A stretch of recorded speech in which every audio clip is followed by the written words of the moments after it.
ICC champions trophy দ্বিতীয় ম্যাচে ভারতের জয়ের টার্নিং পয়েন্ট আপনি কোনটিকে ধরবেন?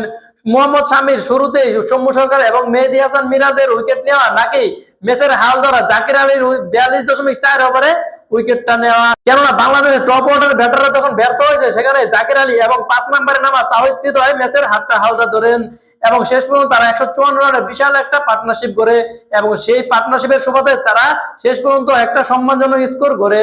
কিন্তু 42.4 ওভারে জাকির আলীর উইকেটটা তুলে নেন মোহাম্মদ শামি। তিনি থাকলে হয়তো আজকে সেঞ্চুরির মুখটা দেখতে পারতেন। তার হৃদয় যেমন সেঞ্চুরিটা তুলে নিয়েছেন, তিনি হয়তো আজকে পারতেন সেঞ্চুরিটা তুলে নিতে। কেননা আইসিসি চ্যাম্পিয়ন্স ট্রফি 2025-এর আসরে প্রথম ম্যাচে প্রথম ইনিংসে 2টা সেঞ্চুরি তুলে নিয়েছিলেন নিউজিল্যান্ডের ব্যাটাররা। আরো 2টি সেঞ্চুরি দেখতে পেতাম আমরা, কিন্তু কাজের কাজটা করে নিয়েছেন মোহাম্মদ শামি। তিনি জাকির আলীর উইকেটটা তুলে নিয়েছেন 189 রানের মাথায়। তারপর থেকে বাংলাদেশ টিমের আর রানটা তেমন ভাবে এগোয়নি।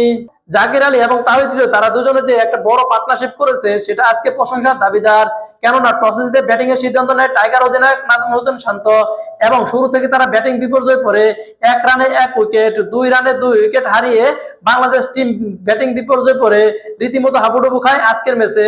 কিন্তু শেষ পর্যন্ত 25 রানে যখন মেহেদী হাসান মিরাজ উইকেটটা দিয়ে দেয়, তখন আরো বিপর্যয় পড়ে দল। 10 রান না বেরোতে মুশফিকুর রহিম এবং তানজিদ হাসান তারা দুজনে 35 রানের মাথায় 2 উইকেট দিয়ে দেয়। 35 রানে 5 উইকেট হারিয়ে রীতিমতো হাবুডুবু খায় বাংলাদেশ ক্রিকেট টিম। সেখান থেকে ম্যাচের হালটা ধরেন জাকির আলী এবং তাওহিদ হৃদয়। জাকির আলী 189 মাথায় আউট হলে আর তেমন কেউ কিছু করতে পারেননি। কেননা বাংলাদেশের ওপেনার তানজিদ হাসান এবং সৌম্য সরকার তিনি 5 বলে 0 করে আউট হয়ে যান এবং তানজিদ হাসান তিনি 25 বলে 25 রান করেন। তারপরে মাঠে আসেন ক্যাপ্টেন নাজমুল হোসেন শান্ত। তিনি 2 বল খেলে 0 রান করে তিনি প্যাভিলিয়নে ফিরে যান। তারপরে আসেন মেহেদী হাসান মিরাজের উপর বাংলাদেশের একটা আশার আলো ছিল, কিন্তু মেহেদী হাসান মিরাজ আজকের ম্যাচে তেমন কিছুই করতে পারেননি। তিনি 10 বল খেলে মাত্র 5 রান করে আউট হয়ে যান।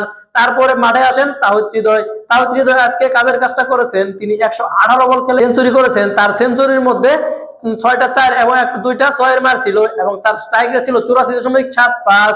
এবং তারপরে মুশফিকুর রহিম তেমন কিছুই করতে পারেননি। তিনি 1 বল খেলে আউট হয়ে যান এবং জাকির আলী এবং তাওহিদ হৃদয় তারা দুজনে তো দুর্দান্ত পারফরমেন্স করেছেন, তাদের প্রশংসা না করলে নয়, কিন্তু শেষ পর্যন্ত তারা ম্যাচটা জয় করতে পারেনি, এটা তাদের দুর্ভাগ্য।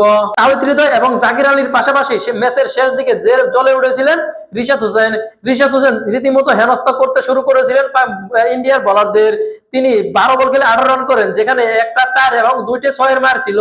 তারপর তানজিদ হাসান সাকিব তারা তেমন কিছুই করতে পারেনি দলের জন্য।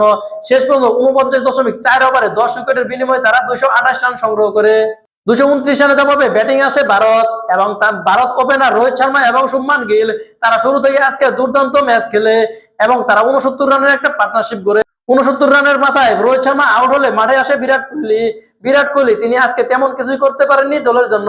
তিনি 38 বল খেলে মাত্র 22 রান করে আউট হয়ে যান, কিন্তু মাঠে রয়ে যান শুভমান গিল যেন আজকে বাংলাদেশ বোলারদের গলার কাটা হয়ে দাঁড়ায় এবং তিনি আজকে একটা বিধ্বংসী ইনিংস খেলে এবং যার সুবাদে ভারতকে আইসিসি চ্যাম্পিয়ন্স ট্রফির প্রথম ম্যাচে জয়ের পথে দেখায় এবং শেষ পর্যন্ত তিনি দুর্দান্ত ইনিংস খেলে আজকের ম্যাচে। তাই আমি বলেছিলাম যে আজকের ম্যাচে টার্নিং পয়েন্ট আপনি কোনটাকে ধরবেন।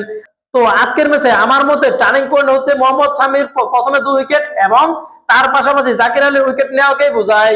আপনার মতে আজকের টার্নিং পয়েন্ট কোনটি জানাবেন কমেন্ট বক্সে।